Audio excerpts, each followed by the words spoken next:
Idefran, Instituto de Divulgação Espírita de Franca, apresenta Sementeira Cristã. Oferecimento: Escritório Modelo, Contabilidade, Informática, Serviços de Despachante, Pegue Leve, Distribuição e Supermercado, Grafimpress, o papel real da impressão, Escolas Pestalozzi, uma boa educação é para sempre, e Panificadora Pão Nosso, com estacionamento para clientes.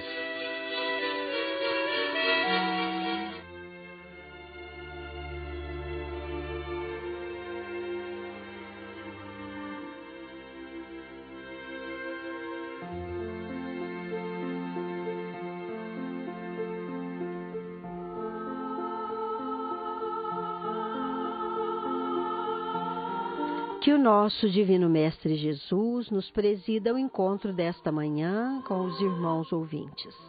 Orienta-nos, Senhor, e inspira-nos a que sejamos instrumentos, ainda que humildes, da divulgação do Teu Evangelho de luz. Sublime Educador das nossas almas, concede-nos a nós e a todos nossos irmãos as bênçãos da paz e da serenidade, e o verdadeiro sentimento de amor e de fraternidade.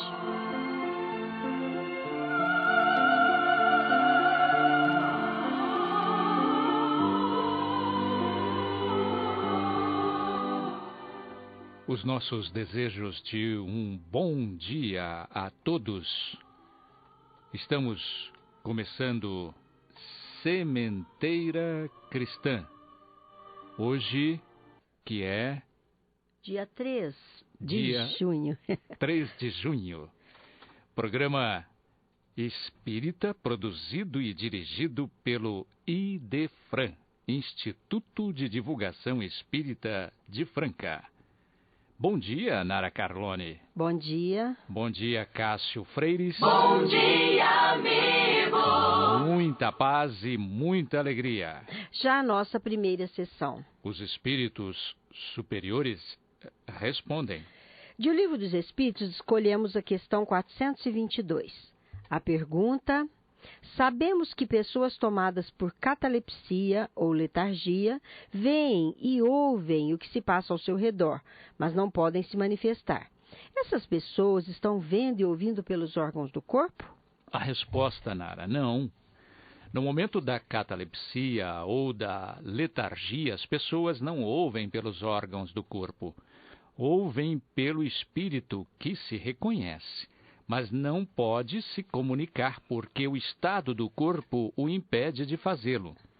São fenômenos interessantes a confirmar que há no homem algo mais do que o corpo físico, que, tendo perdido momentaneamente as funções, o espírito pode agir a si mesmo. Prezados ouvintes, vamos rodar uma entrevista. Ouvintes, hoje temos a alegria de reproduzir no Sementeira Cristã a gravação de uma entrevista com o nosso companheiro Felipe Salomão.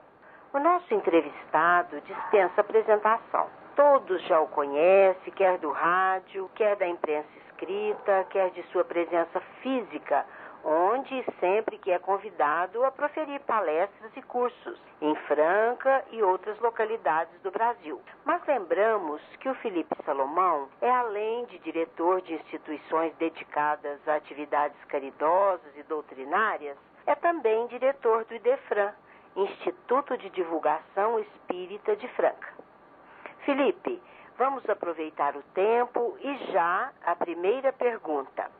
O que é a obsessão? Podemos dizer que a obsessão é a influência maldosa, maléfica, que uma mente exerce sobre uma outra mente. Ela se dá, portanto, de mente a mente numa ação vibratória, que produz malefícios a quem é o sofredor, o paciente do processo obsessivo. Então nós concluímos que a obsessão é, antes de tudo, um processo.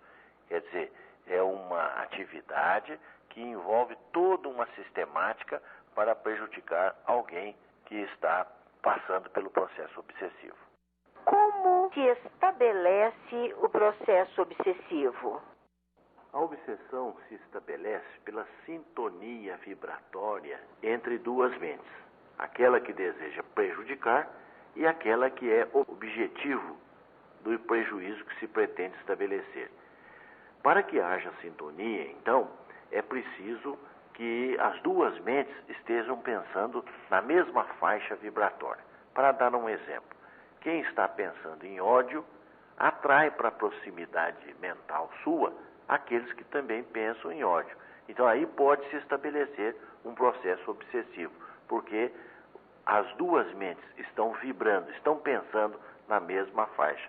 É como acontece com o rádio. Para sintonizarmos com uma determinada emissora, é preciso colocar o rádio na medida da onda capaz de captar a vibração da antena da emissora. Isso é o que é o processo de sintonia, que é a base do processo obsessivo. Então, toda obsessão se estabelece pela sintonia vibratória entre as duas mentes. Alguém ou um espírito pretende obsediar alguém. Ele pode impor essa submissão à sua vontade? Se a obsessão tem como base a sintonia vibratória entre as duas mentes envolvidas no processo, significa dizer que nós podemos concluir que, primeiro, ninguém nos pode impor uma obsessão. Se nós não estivermos sintonizados com aqueles que nos querem prejudicar, jamais vai se estabelecer o processo obsessivo. Então, é preciso que haja sintonia entre o obsessor e o obsidiado. Se não houver, não se estabelece o processo obsessivo.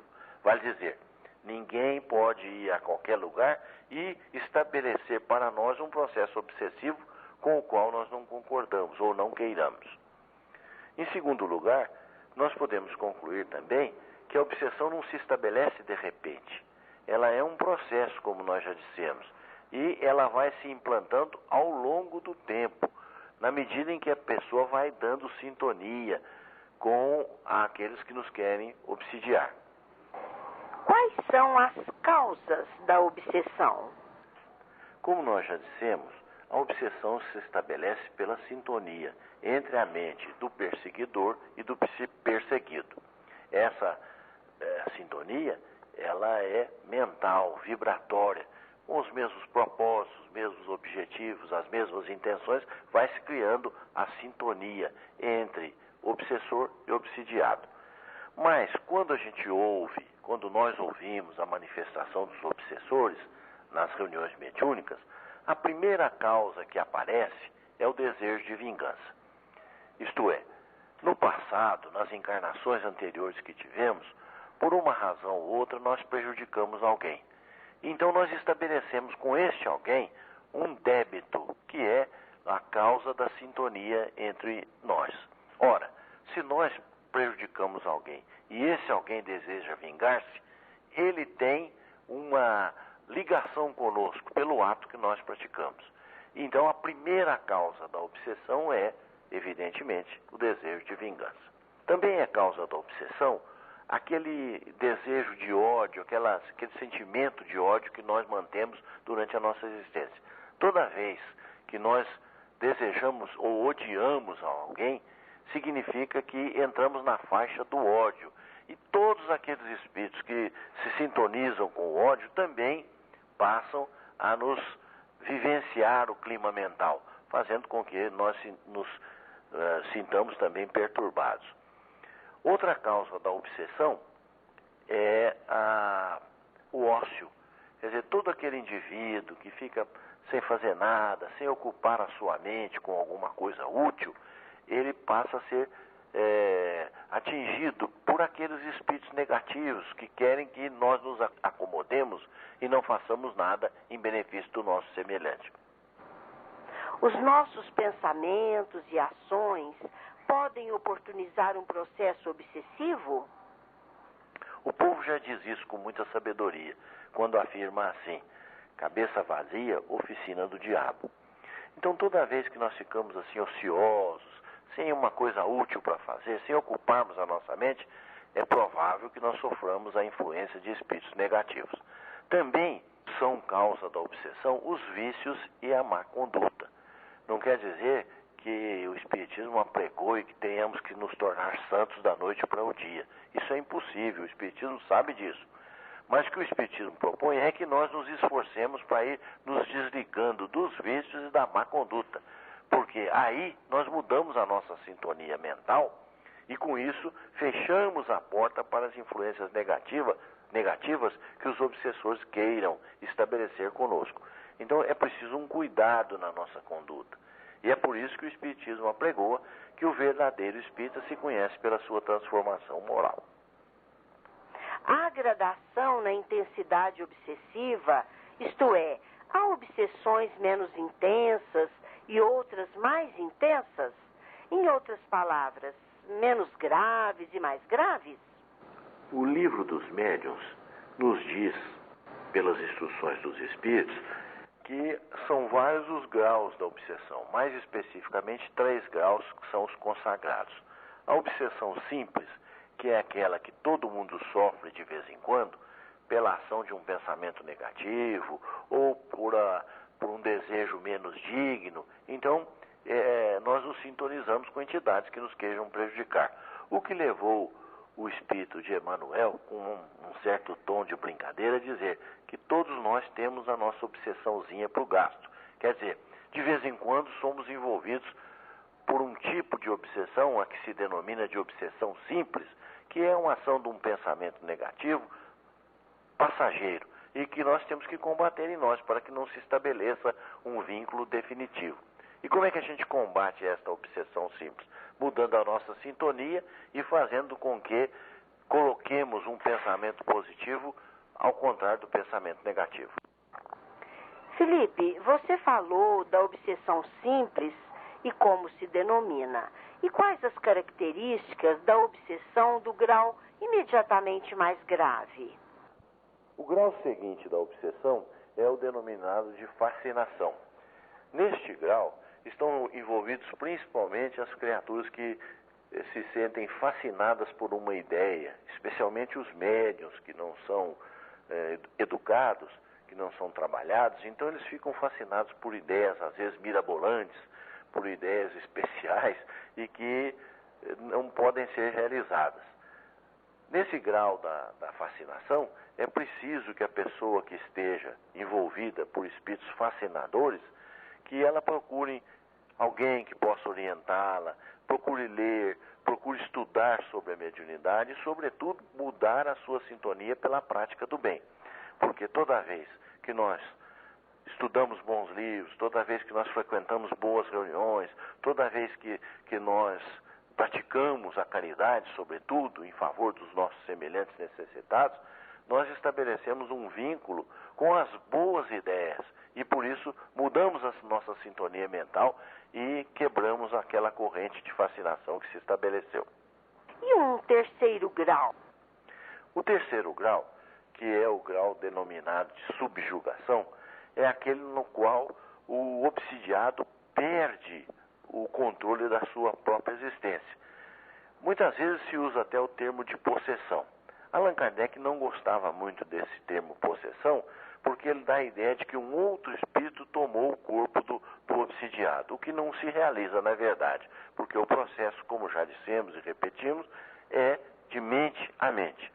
Mas no caso da possessão ou da subjugação, o que ocorre é que houve um vínculo tão grande de mente a mente entre o obsessor e o obsidiado que o obsidiado perdeu quase que o controle da sua existência. Ele passa a haver um condomínio espiritual, 2 espíritos vivendo, pensando pelo mesmo cérebro. E aí o que ocorre? A vontade do obsessor é imposta. Não tem mais o obsidiado a capacidade de decidir por si mesmo. Nestes casos, só mesmo uma ação positiva, enérgica, de um grupo estruturado, bem orientado, que possa trabalhar o obsessor para mostrar para ele que ele deva, por razões humanitárias, por razões evangélicas, abandonar o processo obsessivo. Porque nesses casos de subjugação, é nesses casos principalmente que a motivação maior é a da vingança. Aquele espírito que se sente muito prejudicado e por isso mesmo quer vingar-se, esse se apega ao obsidiado e é muito difícil ele ser convencido para deixar aquele processo que ele estabeleceu. Existem várias técnicas para trabalhar com os obsessores, sobretudo a técnica do amor, para convencê-lo que é mais vantajoso para o obsessor deixar o obsidiado do que permanecer vinculado àquele caso. A obsessão só ocorre de espírito desencarnado contra os encarnados? Ela pode dar-se apenas individualmente ou pode ocorrer também a obsessão coletiva? A obsessão não se estabelece só de espírito desencarnado para espírito encarnado. Não. Esse é o caso clássico. O espírito que está morando no mundo espiritual agindo sobre aquele que está aqui no mundo material. Mas há também o sentido inverso. Aquele que está aqui na Terra obsidiando o que já partiu. Isso ocorre muitas vezes quando um parente nosso desencarna e nós, inconformados com a partida, começamos a pensar insistentemente sobre aquele que já foi, criando um laço fluídico que quase impede o espírito que partiu de continuar a sua jornada evolutiva. Como também, às vezes, o desencarnado está no plano espiritual, sofrendo a nossa influência, porque nós continuamos com os sentimentos de ódio sobre ele. Então exercemos uma influência daqui, do mundo material, para o mundo espiritual. Também há aquela influência que se estabelece entre dois espíritos no mundo espiritual. Entre eles que estão lá no mundo espiritual, estabelece-se um processo de vínculo mental em que um persegue o outro. E isso, nós ficamos sabendo desse caso, embora não estejamos por enquanto no mundo espiritual, porque os próprios espíritos vêm nos contar falando desse processo obsessivo. Também há um caso de obsessão de encarnado para encarnado, quer dizer, duas pessoas que estão vivendo aqui no mundo material, uma influenciando a outra. Isso é muito comum entre pessoas da mesma família, entre amigos.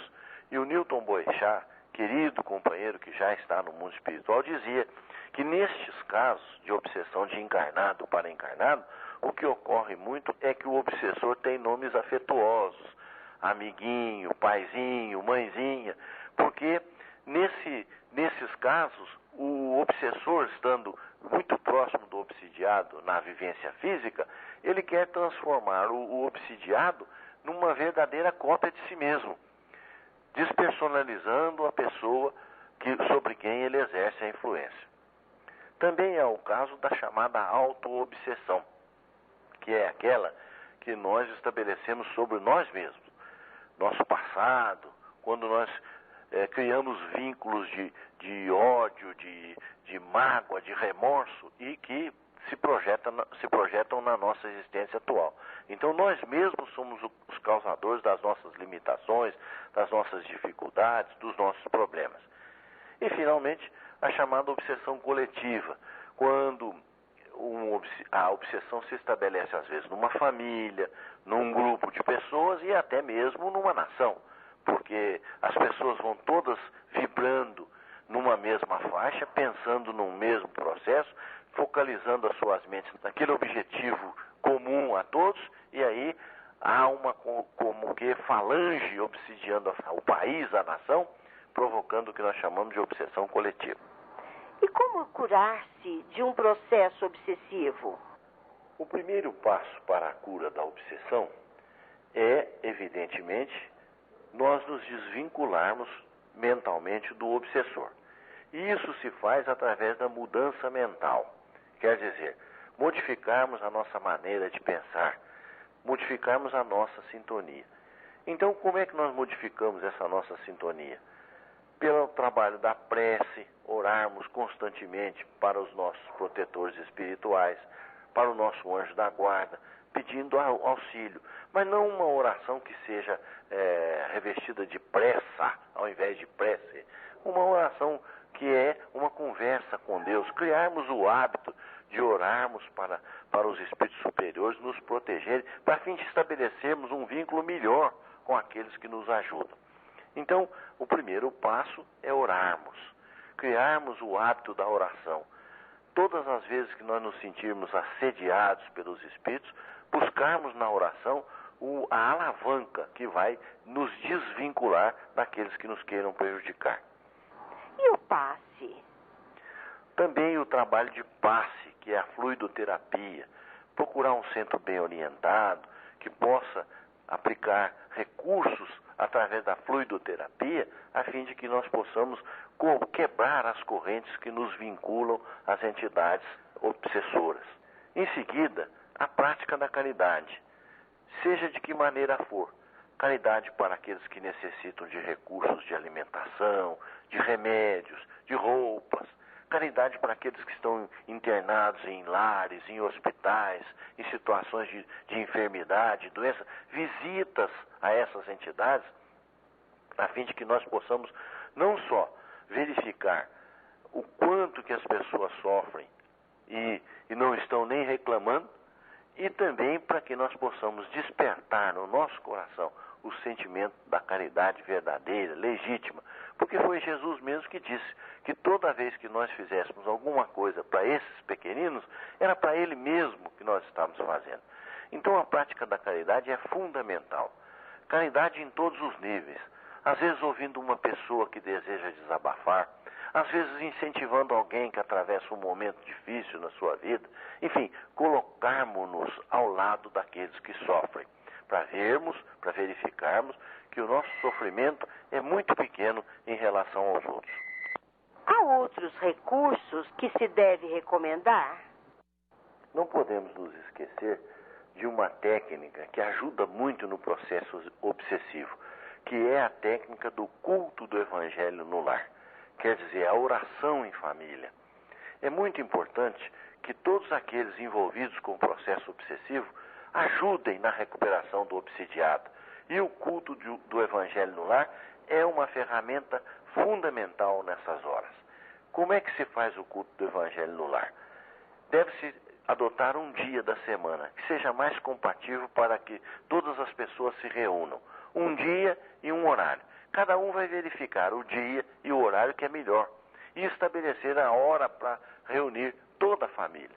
E todos reunidos, colocando a água para ser fluidificada, quer dizer, colocando uma xícara com um pouquinho de água para todas as pessoas que participarem do culto e pedir aos bons espíritos que derramem sobre essas águas o fluido necessário para a cura das pessoas que estão enfermas.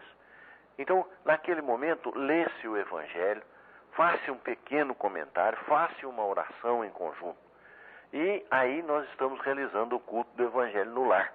E é bom que se diga que nestas horas não deve haver fenômeno mediúnico, porque não é a hora adequada para a realização de fenômeno mediúnico. E não é hora para a manifestação dos espíritos, ostensivamente falando. Alguém poderá perguntar, mas e a pessoa que não é espírita faz o culto do Evangelho também? Claro, faz também. Leia a Bíblia, faça os comentários, que é a mesma coisa. O que mais podemos utilizar ou recomendar como recurso desobsessivo? Um outro fator que pode muito ajudar na desobsessão é o trabalho.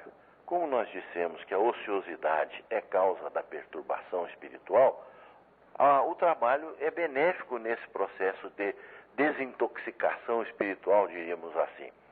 Então todos nós precisamos trabalhar, seja uma ocupação profissional, e naquele caso das pessoas já aposentadas, nós podemos trabalhar em favor de quem necessita, numa instituição, por exemplo, ocupar as nossas horas numa causa útil, nobre, para que nos desvinculemos mentalmente dos espíritos que nos queiram prejudicar.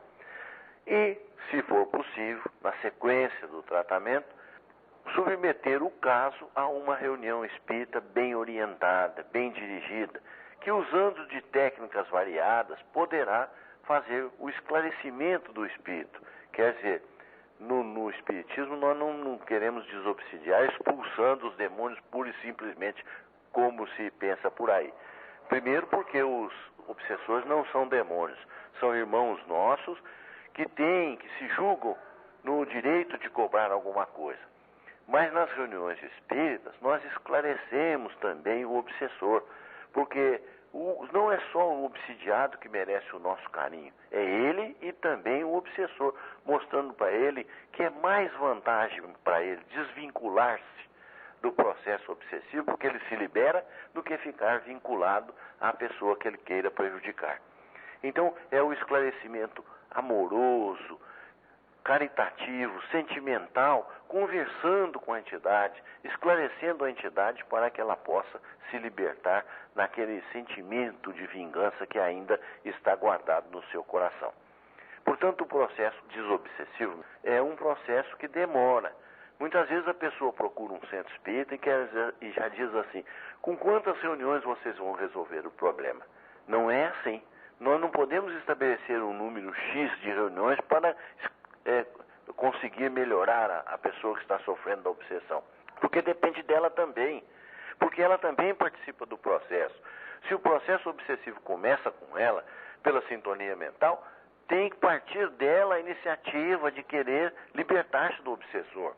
E aí, a pessoa precisa querer mudar. Porque muitas vezes somos procurados por pessoas familiares que desejam libertar o que está obsidiado, mas o próprio obsidiado não quer. Então aí não há como nós realizarmos um milagre, porque nem é da nossa competência e nem é da nossa capacidade. Então é preciso que a pessoa queira. A intenção de querer ajudar, nós temos, mas nem sempre o próprio obsediado quer se ver livre da obsessão. Ele quer continuar, ele quer ficar vinculado ao processo, então não há como, tem que esperar-se o amadurecimento da pessoa para que ela definitivamente queira libertar-se. Infelizmente, o tempo é curto, meu caro Felipe. Finalizando a nossa entrevista, que observação você deixa através do Sementeira Cristã para aqueles ouvintes que podem estar sofrendo algum tipo de obsessão? Para finalizar as nossas palavras, é preciso que nós realcemos a importância da mudança de conduta. Porque o indivíduo que continua tendo conduta equivocada, ele nunca vai desvincular-se dos processos obsessivos. Porque ele atrai com a sua conduta aqueles espíritos que querem, que se comprazem conviver com ele da mesma maneira que ele estabelece para a sua própria vida. Então, é preciso que o indivíduo modifique os seus hábitos. É claro que ele não vai se tornar santo de uma hora para outra, não é isso. Mas que ele procure melhorar os seus hábitos, procurando ser mais honesto consigo mesmo, com o seu semelhante, com seus familiares, com o país em que vive. Então, deixar de hábitos que o prejudicam, porque toda vez que o indivíduo, por uma atitude qualquer, se vincula a um hábito negativo, muitas mentes que também se vinculam a esses hábitos querem estar junto com ele para usufruir dos prazeres que ele está usando. Então é preciso mudar os nossos hábitos, procurando corrigir os nossos defeitos, lendo bons livros que nos orientam, para que nós possamos vencer as nossas próprias limitações. Porque, conforme esclarece a doutrina espírita, toda vez que nós fazemos uso de qualquer tóxico, de qualquer droga, nós criamos vínculos com entidades perturbadoras que passam a nos utilizar para também usufruírem desses prazeres. Então é preciso nós rompermos essa ligação, vencendo esta vibração negativa que os espíritos estabelecem com aqueles que eles querem obsidiar, para que nós possamos nos libertar dos vícios, da má conduta, dos maus hábitos, o hábito de falar mal da vida alheia, o hábito de criticar tudo, o pessimismo constante na nossa vida. Tudo isso estabelece vínculo com entidades que também agem da mesma maneira. Então é preciso nós vencermos estas dificuldades cultivando os hábitos positivos. Toda vez que um hábito negativo deseja surgir na nossa personalidade, nós temos que procurar um hábito positivo. E nada melhor do que a leitura de um bom livro, do que ver um bom filme, do que ouvir uma boa música para nós nos distanciarmos daqueles que nos queiram prejudicar.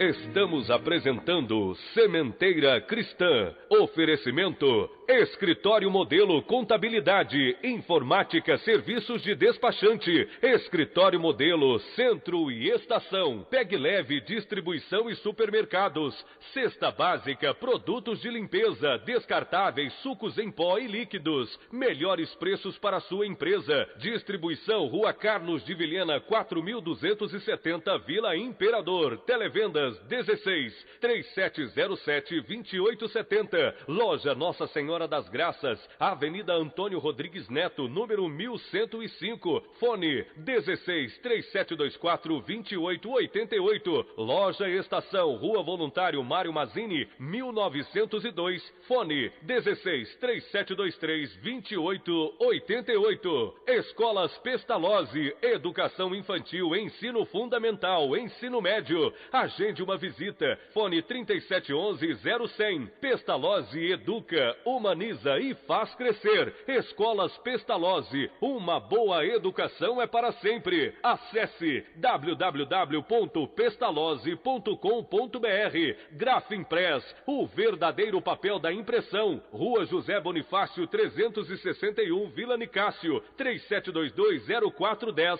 e 3722-0418. Panificadora Pão Nosso, Rua Padre Anchieta 2163 Centro, 3722-2933, com estacionamento para clientes. Idefran, Instituto de Divulgação Espírita de Franca, Major Claudiano 2181 Centro, www.idefran.com.br.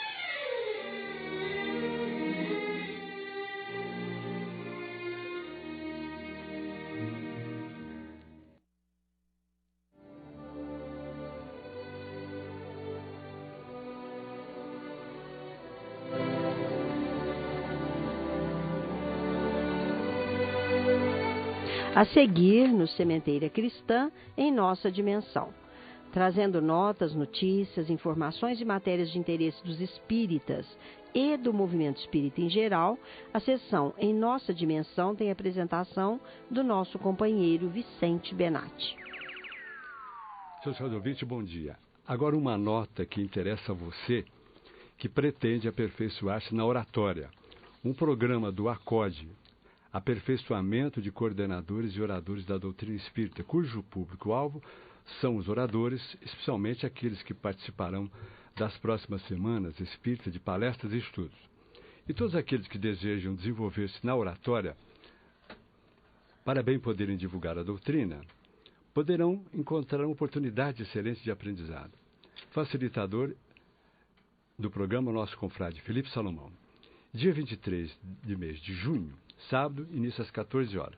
Local, Centro de Estudos Agenor Santiago, Rua José Marques Garcia, 395, Cidade Nova. É um trabalho importante desenvolvido pela nossa ilustre confeira Egorina Cunha. No estudo da genealogia de Eurípides Bassanufo, vimos que Eurídice Miltran era sua irmã. No dia 8 de março de 1915, Eurídice, a Sinhazinha, casou-se com o major Ataliba José Cunha. Dessa união abençoada nasceram 12 filhos. Egorina, sobrinha legítima de Eurípides, recebeu o mesmo nome de sua irmã falecida. Alguns dos seus irmãos nós destacamos aqui, de uma forma geral, dentro do quadro da família. Eigor Cunha, Egorina Cunha, Ivonir Cunha, Ivomir Cunha, Vigilato José da Cunha, Egorina Cunha, nascida em 16 de 4 de 1923, Lenoir Cunha, Neonir Cunha, Roberto Cunha, Lineu Cunha, Adolfo Cunha e Onete da Cunha. Como a família de Eurípides, muitos filhos. Diversos familiares e amigos de Eurípides deram continuidade ao seu trabalho, como vovó Meca, Mojico, o pai, senhor Mariano, que desenvolveu a mediunidade de Eurípides Bassanufo, Sinhazinha, Edirite, Edalides, Elite, Dona Amália, Jerônimo Candinho, fundador da cidade Palmelo, Dr. Tomás Novelino, Corina Novelina, sua biógrafa, Aristides Janson, Frederico Perrot, que tem inclusive uma área muito importante de ecologia de plantas medicinais, e a nossa querida Egorina. Como nota curiosa, citamos o Jipe, o cãozinho do professor Eurípides, que, com muitos animais de estimação, tantas vezes sustentou o ânimo do querido dono, com afeto humilde e incondicional. Egorina, portadora de limitações físicas desde a juventude, tomou o comando da obra de Eurípides, mantendo inúmeras atividades conforme se apurou do processo de tombamento. Então vamos fazer citação aqui. O culto do Evangelho do Lar, por exemplo, que Eurípides realizou todos os dias de 1904 até seu desencarne, sempre realizado às 9 horas em ponto. E Egorina é, muitas vezes, acompanhada por caravanas de todo o país. Com humildade que caracteriza, além do comando da elevadíssima missão de dar continuidade ao trabalho implantado por Eurípides Barçanufo, Egorina se tornou uma renomada escritora, tendo assinado com Chico Xavier um livro de autobiografia denominado O Poder da Mente. Nós destacamos hoje, na Semana do Meio Ambiente, que inicia-se amanhã, esse trabalho da Egorina pelo tombamento da Chácara Triângulo, na cidade de Sacramento. Esse tombamento foi tão importante que originou um livro, Tombamento Religioso, Histórico, Cultural e Patrimonial de Eurípides Barçanufo, o Apóstolo do Sacramento, de autoria do Dr. Dirceu Abildada, com a edição CEL, Centro de Estudo União. Então, nessa Semana do Meio Ambiente, nós destacamos o trabalho de Egorina, porque a Chácara Triângulo é uma chácara dentro do Sacramento, tombada ao patrimônio e vai dimensionar um fato importante na memória de Eurípides Barçanufo. Senhor Redovito, nós estamos ingressando na Semana do Meio Ambiente, com certeza muitas programações serão feitas sob ainda a tutela da Secretaria de Estado do Meio Ambiente e Recursos Hídricos. Nós devemos compartilhar porque o meio ambiente é a bola da vez. Senhor Jovim, tenham todos um bom dia, muito obrigado, até a próxima edição.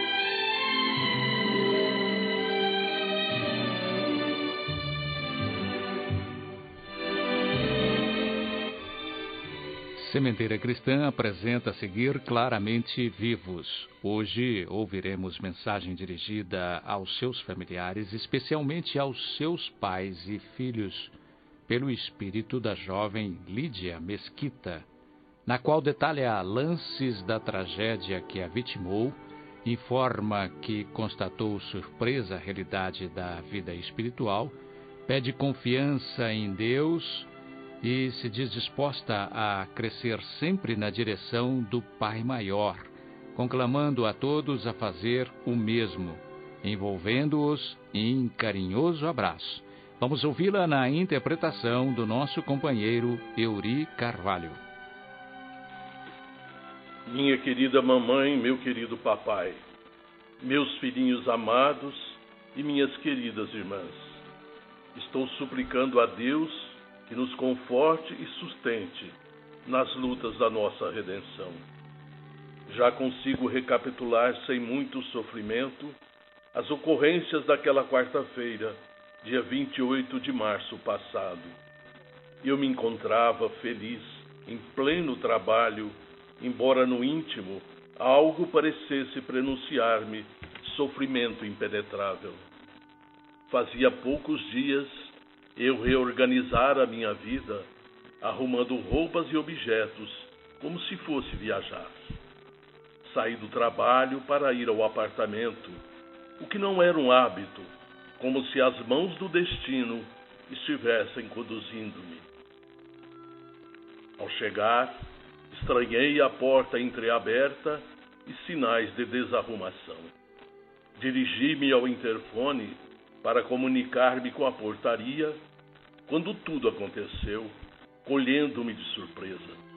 Nenhuma palavra além do choque pelo inesperado e os disparos da arma de fogo que me alcançaram, fazendo-me rodopiar e sentir a inconsciência que de súbito me fez adormecer. Confesso que não senti nenhuma dor. Não houve tempo de pensar em nada. Dessa forma, somente vim a tomar conhecimento vagamente quando despertei num hospital a que fui recolhida. No começo, tive a impressão que havia escapado à agressão, sentindo-me atordoada. Uma senhora bondosa sorriu e procurou tranquilizar-me, dizendo que tudo estava bem. Não a pude identificar de pronto. Voltei a dormir e assim permaneci por tempo que não pude medir.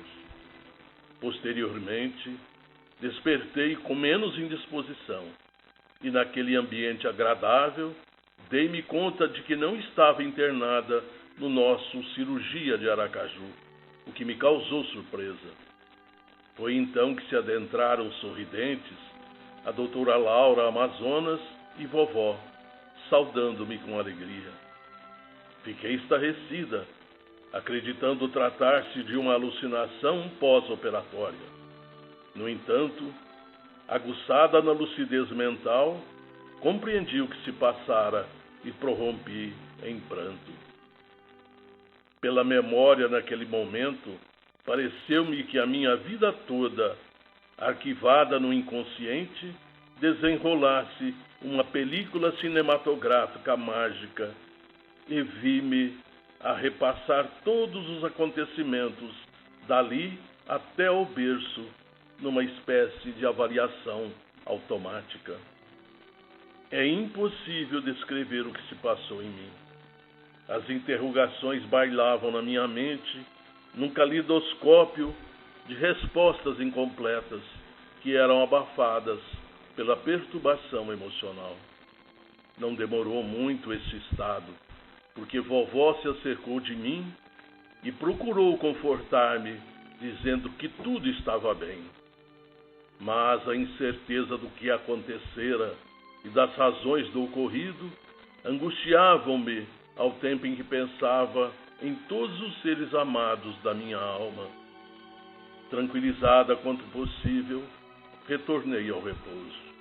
Assim, a pouco e pouco, fui-me assenhoreando dos acontecimentos e da inquietação inicial passei à conformação, confiante em Deus. Apesar de não haver tido uma íntima formação religiosa e fosse muito racional, compreendi, evocando o que lera e ouvira a respeito do Espiritismo, quanto era a verdadeira sobrevivência do ser, o que me deu mais tranquilidade e consolo.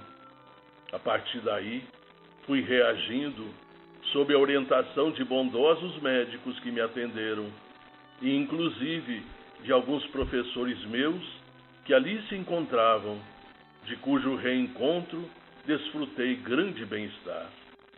Simultaneamente, em razão das minhas preocupações com todos vocês, fui sendo orientado a respeito do novo comportamento que eu deveria assumir, recebendo notícias tranquilizadoras. Agradeço mamãe e papai queridos o esforço em equilibrar-se pensando em sua filha, especialmente quando comecei a captar o pensamento de mamãe indo ao cemitério levar-me flores e ao apartamento, numa tentativa de carinho de que somente a ternura feminina é capaz.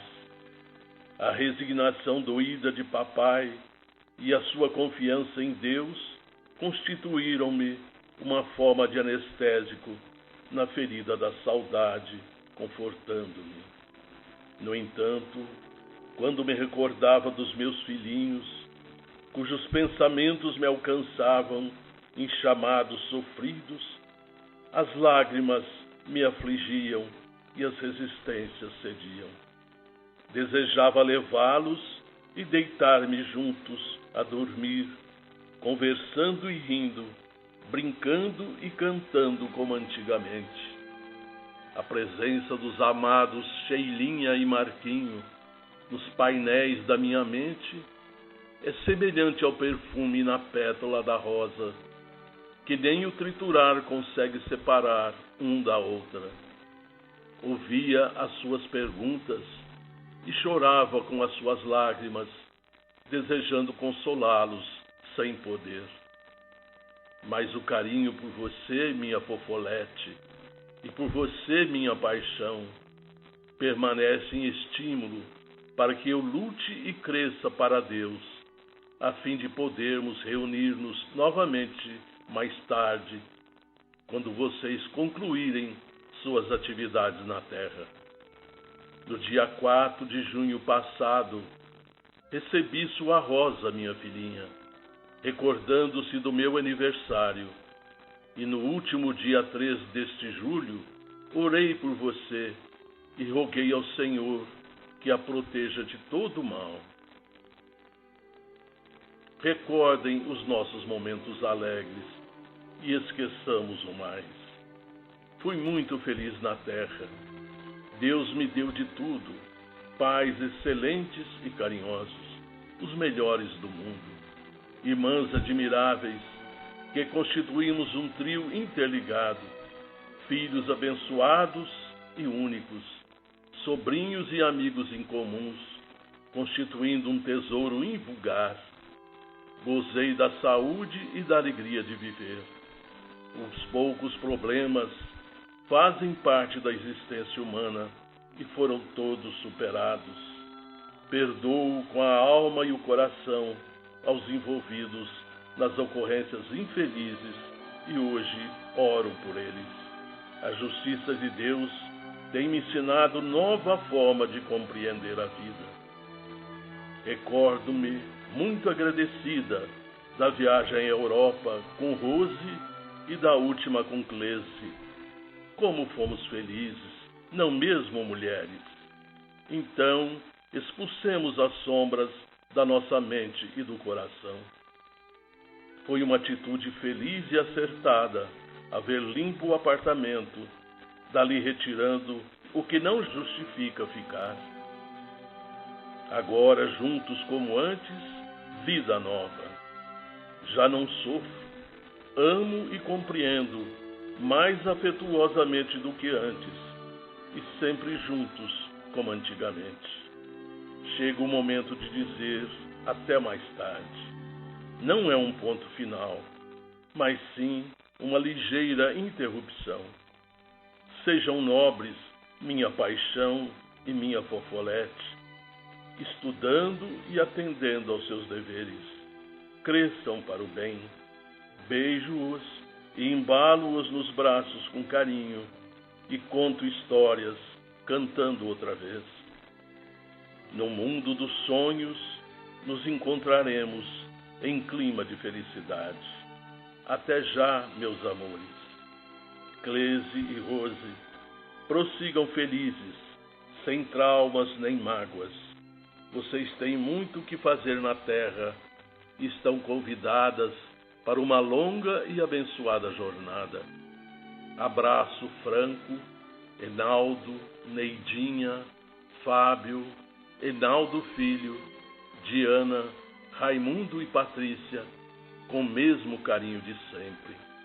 Estamos unidos e rogaremos para que a fada felicidade teça o manto da nossa permanente união.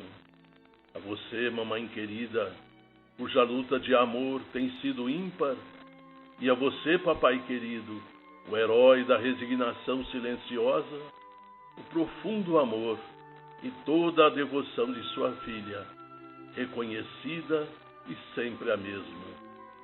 Deus nos inspirará quanto ao futuro das crianças. Aguardemos, porque elas estão nas melhores mãos do mundo, as mais dignas e as mais carinhosas.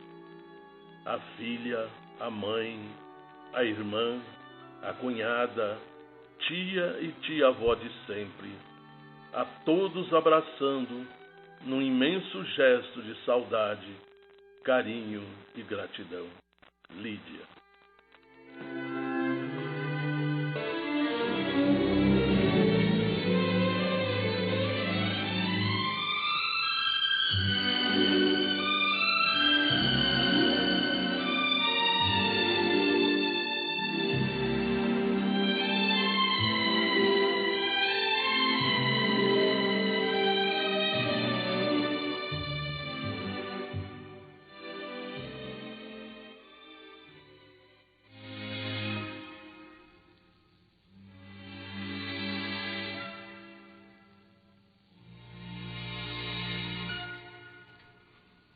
A seguir, a sessão Pergunta e Resposta. É a nossa prezada ouvinte Patrícia, do bairro Santa Helena, que terá resposta à pergunta dirigida à equipe do Idefran, assim formulada: como entendermos a afirmação de que somos nós mesmos os agentes construtores do nosso futuro, quer feliz ou infeliz? Vamos saber isso agora, minha cara Patrícia, em resposta preparada em gravação pelo companheiro João Vaz. Convém começarmos por lembrar da lei de causa e efeito, ou de ação e reação, que é a mesma coisa. Consideremos também o dom da liberdade que temos de agir, isto é, o chamado livre-arbítrio, mas, sobretudo, devemos considerar a capacidade que temos de discernir o que é bem e o que é mal, e à medida que vamos evoluindo moralmente, é-nos aumentado o grau de consciência que temos do certo e do errado, e se erramos, somos acusados pela própria consciência. E agora prestemos bem atenção.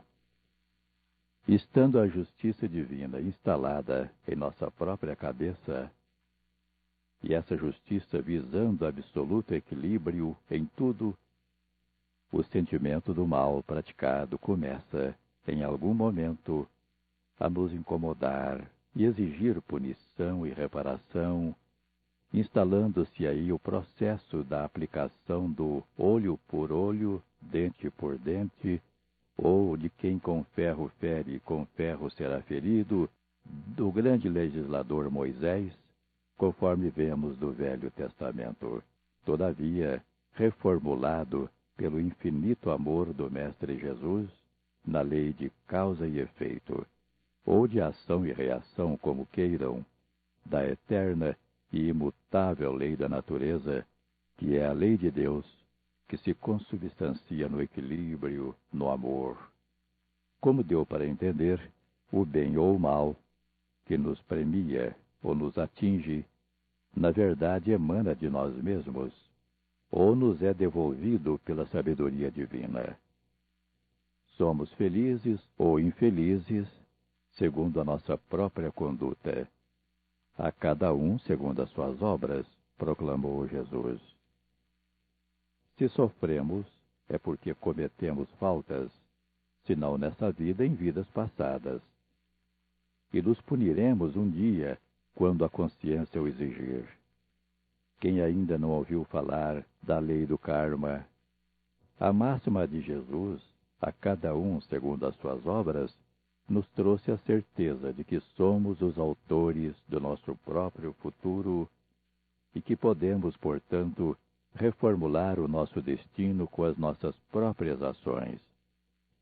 Ao invés de ficarmos de braços cruzados, esperando a consumação das consequências kármicas, ou continuarmos praticando faltas, acumulando mais débitos, é necessário, isto sim, praticarmos o amor, a caridade, pois assim estaremos fazendo acréscimos na nossa coluna de créditos, anulando aos poucos os efeitos da nossa coluna de débito.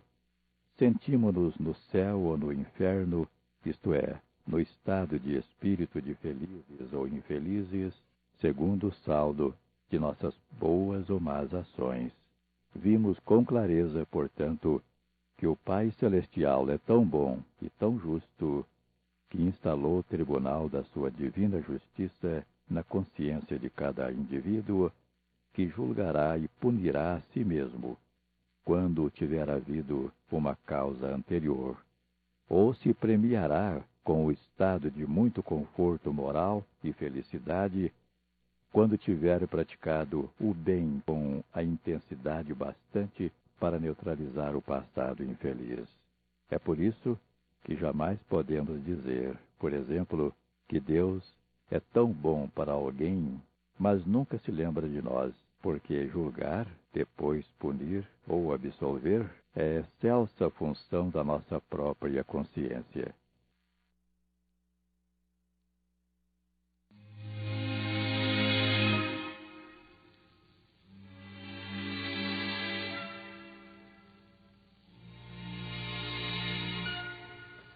Perguntas para esta sessão devem ser dirigidas ao Idefran, Rua Major Claudiano, 2181, CEP 14.400.690, Centro, Franca, São Paulo.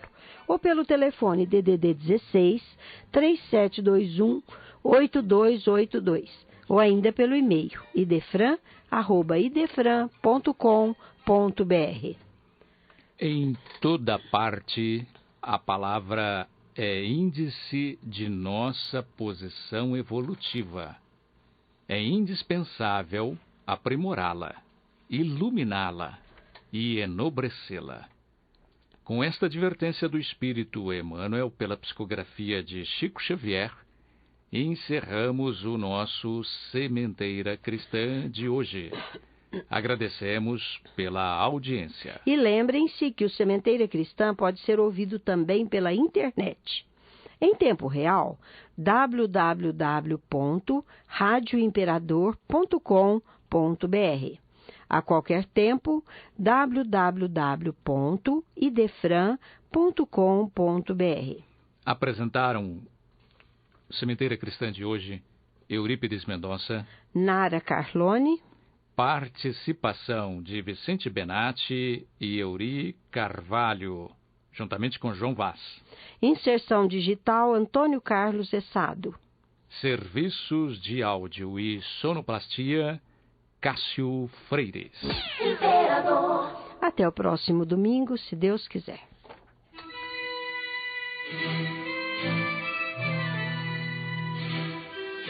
Idefran, Instituto de Divulgação Espírita de Franca, com o apoio de Escritório Modelo, Contabilidade, Informática, Serviços de Despachante, Peg Leve, Distribuição e Supermercado, Grafimpress, o papel real da impressão, Escolas Pestalozzi, uma boa educação é para sempre, e Panificadora Pão Nosso, com estacionamento para clientes. Apresentou Sementeira Cristã.